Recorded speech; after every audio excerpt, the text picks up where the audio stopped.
미국은 태평양에 있는 비키니 환초에서 핵실험을 수십 번 진행했습니다. 이때 일어난 아주 강력한 폭발 때문에 섬들은 완전히 사라져버리고 말죠. 또 주변에 있던 원주민들, 뱃사람들까지도 엄청난 방사선에 피폭되고 맙니다. 그나마 남아있는 곳은 지금도 방사능섬이 돼버려서 죽음의 섬이 돼버렸습니다. 자, 오늘은 비키니 환초에서의 핵실험을 알아봅시다. 2차 세계대전 이후 미국은 명백한 패권국으로 자리 잡았습니다. 그런데 이 시기 소련이 급부상하면서 미국에 도전합니다. 이렇게 자유민주주의와 자본주의를 대표하는 미국, 공산주의와 사회주의 체제를 대표하는 소련 간의 냉전이 시작됐죠. 두 국가는 이데올로기, 정치, 군사, 우주, 스포츠까지 아주 다양한 영역에서 세계 패권을 두고 경쟁했습니다. 핵무기 경쟁도 치열했습니다. 미국은 뉴멕시코주 로스앨러모스 사막에서 핵실험을 계속해서 진행했고, 소련은 미국에다가 스파이를 심어놓고 핵무기 제조 기술을 빼내왔습니다. 자, 이렇게 계속해서 핵무기 기술을 연구하던 두 국가. 이때 미국은 1946년 7월 1일 마셜 제도의 비키니 환초를 핵실험 장소로 활용하기로 했습니다. 비키니 환초는 23개의 섬이 환초를 이루고, 이 섬들은 중앙에 큰 석호를 둘러싸고 있고 산호초로 이루어진 고리 형태의 지형이 정말 아름다운 장소로 알려져 있습니다. 당시 미국이 비키니 환초에서 핵실험을 하겠다는 결정은 상당히 이례적인 거였어요. 일단 지금까지 핵실험은 거의 다 뉴멕시코주 로스앨러모스 사막에서 했단 말이죠. 거기에 과학자들도 다 있고 시설도 전부 다 있잖아요. 그러면 당연히 거기서 핵실험을 하는 게 맞겠죠. 그런데 미국이 이번엔 비키니 환초라는 완전히 다른 환경에서 핵실험을 진행하기로 했고, 게다가 핵무기 폭발 실험을 공개적으로 진행하기로 했어요. 여기에는 미국 나름대로의 계산이 있었어요.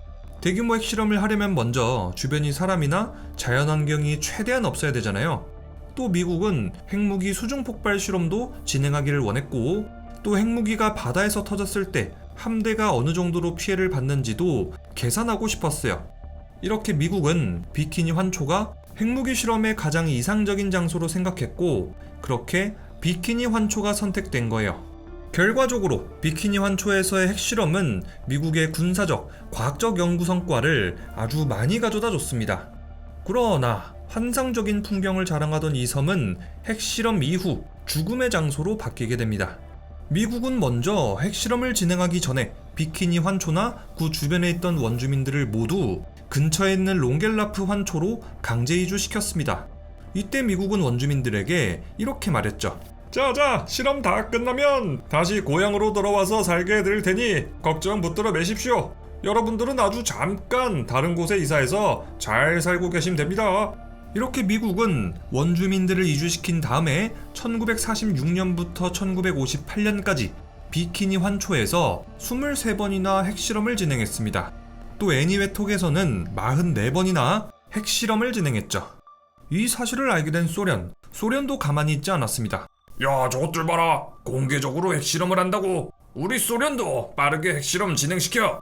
소련은 정보기관을 총동원해서 핵무기 연구를 진행했고, 결국 1949년 8월 29일 카자흐스탄의 한 사막지대에서 소련의 첫 번째 핵실험에 성공했습니다. 이날부로 미국의 핵무기 독점은 무너졌고, 미국과 소련의 핵무기 경쟁이 제대로 시작됐습니다. 1952년 10월 미국은 애니웨톡 환초의 일루겔럽 섬에서 수소폭탄을 터뜨리는 아이비마이크 실험을 진행합니다. 이것은 세계 최초의 수소폭탄 실험이었어요. 실험 결과는 정말 놀라웠습니다. 수소폭탄의 위력은 약 10.4메가톤으로 히로시마에 떨어졌던 원자폭탄보다 무려 800배나 더 강했죠.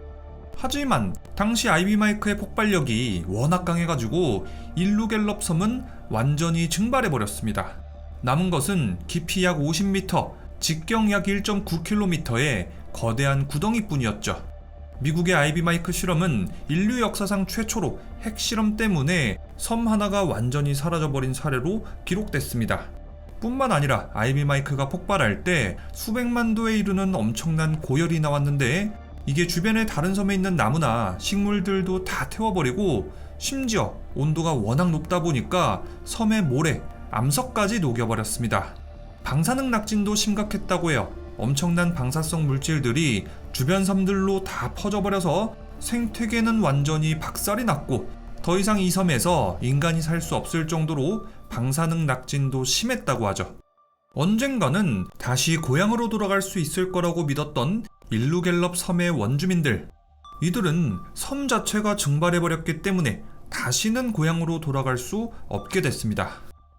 그로부터 2년 뒤 1954년 3월 캐슬 브라보라고 명명된 수소폭탄 실험이 비키니 환초에서 진행됐습니다. 당시 폭탄은 15메가톤급으로 역대 가장 강력한 위력을 가졌습니다. 히로시마에 투하된 원자폭탄보다 1000배는 더 강력했죠. 이것은 미국이 예상했던 위력 약 5메가톤을 훨씬 뛰어넘는 위력이었습니다.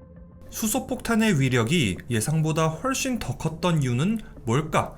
당시 미국의 과학자들은 폭탄에 들어있는 리튬6이 중성자랑 반응해서 트리튬을 만들고 이 트리튬이 수소 핵융합에 필요한 연료로 작용할 거라고 예상했습니다. 이 과정을 통한다면 폭발력은 약 5에서 6메가톤 정도일 거라고 추정했죠. 하지만 실제 실험에서는 리튬7도 중성자하고 예기치 않게 반응해서 추가적인 트리튬을 생성했고 이는 결국 핵융합 반응을 크게 증가시켰습니다. 과학자들은 리튬7이 별다른 반응을 하지 않을 거라고 예상했지만 실제로는 리튬7도 폭발에 기여하게 돼서 수소폭탄의 최종 폭발력은 약 15메가톤이 됐습니다. 예상치의 3배나 달하는 엄청난 규모가 된 거죠. 자, 이렇게 예상을 훌쩍 뛰어넘는 캐슬 브라보의 위력 때문에 큰 피해가 발생했습니다. 이번에는 비키니 환초에 있는 섬 3개가 크게 파괴됐죠. 또 이날 실험 때 날씨 예측에도 실패하면서 150km 떨어진 론젤랍 섬까지 방사능 낙진이 날아갔어요. 당시 섬에 살고 있던 원주민들은 느닷없이 심각한 양의 방사선에 피폭됐고 결국 이들은 강제로 섬을 떠나야 했습니다. 또 캐슬 브라보의 방사능 낙진은 바람을 타고 전 세계로 퍼져나갔는데요. 무려 9,000km 떨어진 미국의 테네시주까지도 방사능 낙진이 떨어졌어요. 자, 이렇게 캐슬 브라보의 실험 결과 여기저기서 자꾸만 방사능 낙진이 떨어지니까 미국 시민들 사이에서는 핵실험 반대 여론이 커졌습니다. 야, 이 미친놈들아! 방사능 낙진 너네나 맞아라! 우리는 핵실험에 반대한다! 결국 미국 내에서 핵실험 규제 압력이 커져갔고 핵실험 금지 조약이 체결되는데 기여하기도 했습니다. 피해는 또 있었어요. 당시 실험 장소에서 약 150km 떨어진 곳에서 일본 어선이 참치 조업을 하고 있었어요. 그런데 한참 선원들이 일을 하고 있는데 갑자기 하늘에서 뭐가 우수수수 떨어지는 거예요. 선원들은 처음 보는 광경에 다들 밖으로 나와서는 이거를 구경했어요. 그런데 알고 보니 이것은 방사능 낙진이었고 결국 참치 조업을 하던 선원 23명 전원이 방사선에 피폭당했습니다. 이 사건은 일본 본토에서도 큰 화제가 됐어요. 안 그래도 겨우 10년 전에 미국한테 핵폭탄 맞았는데 이번에는 죄 없는 시민들이 미국 때문에 방사선에 피폭되다니. 그래서 일본에서는 미국에 대한 반핵 운동이 열리게 됐죠. 미국은 지금 당장 핵무기 실험을 중단하라! 미국은 일본 시민들의 반핵 시위가 반미 시위까지 번질까봐 두려웠어요. 그래서 미국은 최대한 빠르게 일본 정부랑 접촉해서 이 사건을 해결하려고 했죠. 결국 미국은 1955년 일본의 선원들에 대해서 200만 달러, 지금 가치로 환산했을 때 약 150억 원을 보상했습니다. 자, 이렇게 미국은 애니웨토 환초, 비키니 환초에서 수소폭탄 실험을 하면서 이런저런 사고를 일으켰어요. 하지만 미국은 그 이후에도 핵실험을 멈추지 않고 계속 이어갔습니다. 미국은 1946년부터 1958년까지 마셜 제도에서만 67번의 핵실험을 진행했습니다. 1992년까지 미국이 실행한 핵실험이 1054건인데 그 중에서 6%에 해당하는 만큼 마셜 제도에서 핵실험을 진행한 거예요. 그런데 마셜 제도에서 터진 핵폭탄의 위력은 엄청났습니다. 미국이 진행한 핵실험의 전체 에너지 중에서 약 절반 이상이 마셜 제도에서 이루어졌거든요. 결국 아름답던 비키니 환초는 방사능 섬이 돼버렸고 비키니 환초에 있던 섬들도 수소폭탄의 위력 때문에 아주 크게 훼손됐습니다.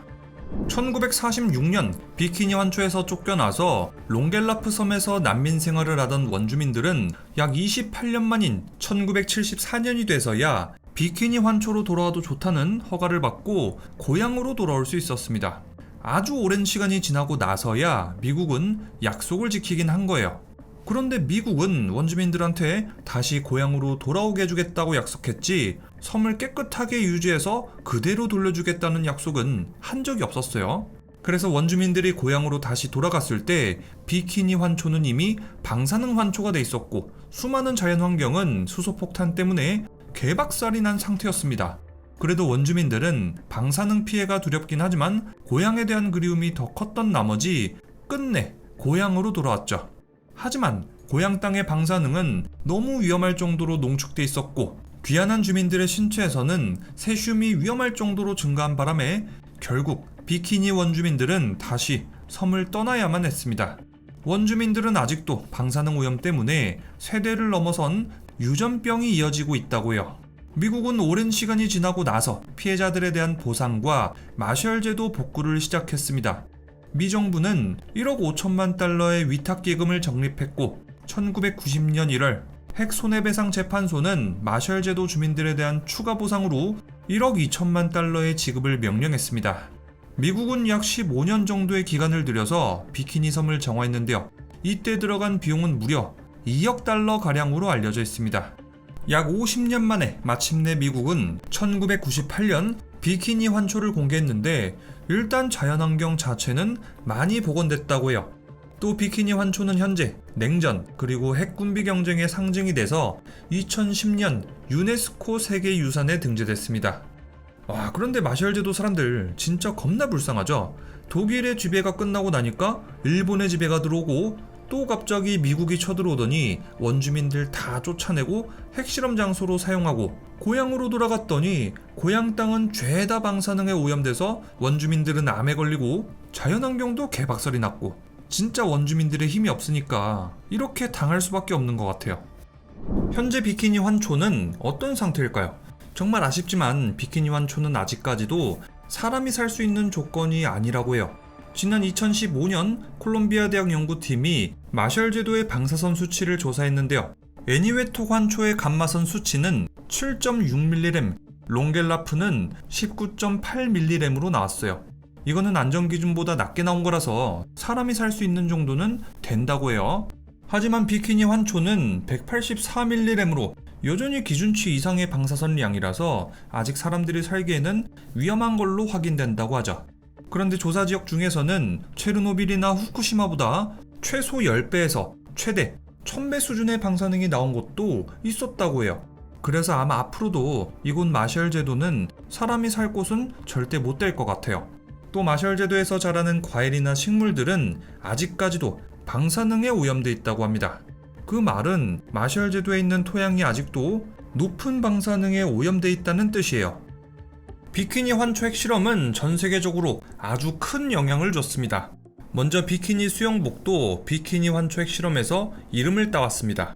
비키니 공개 핵실험 4일 후 7월 5일 파리의 한 수영장에서 파격적인 수영복을 선보인 한 사람이 있었습니다. 그의 이름은 바로 프랑스 출신의 디자이너 루이 레아르. 그는 자기가 디자인한 수영복이 핵폭탄급의 반응을 보일 거라는 뜻에서 비키니라고 이름 붙였습니다. 이 비키니 수영복은 가슴 그리고 하체 일부만 가려가지고 실제로 공개 당시 전 세계에 상당한 충격을 줬습니다. 덕분에 무명 디자이너였던 루이 레아르는 패션계의 유명 인사가 됐습니다.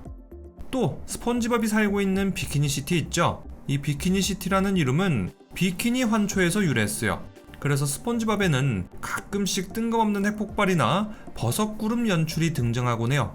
또 팬들의 상상이나 여러가지 썰에 따르면요, 비키니 시티에는 비키니 환초 근처에 있는 장소라든가 스펀지밥에 나오는 다양한 생명체들은 방사능에 오염돼서 독특한 생김새를 가졌다거나 이상한 성격을 가지게 됐다든가, 또 비키니 시티가 실제로 방사능에 오염됐다든가, 뭐 이런 여러가지 재밌는 이야기거리들이 많아요. 물론 스폰지밥의 제작자들은 비키니 환초랑 연관해서 그 어떤 공식 설정도 내놓지 않았습니다. 자, 그럼 지금까지 미국의 애니메이션 스펀지밥 리뷰였고요. 저는 리뷰형이었습니다.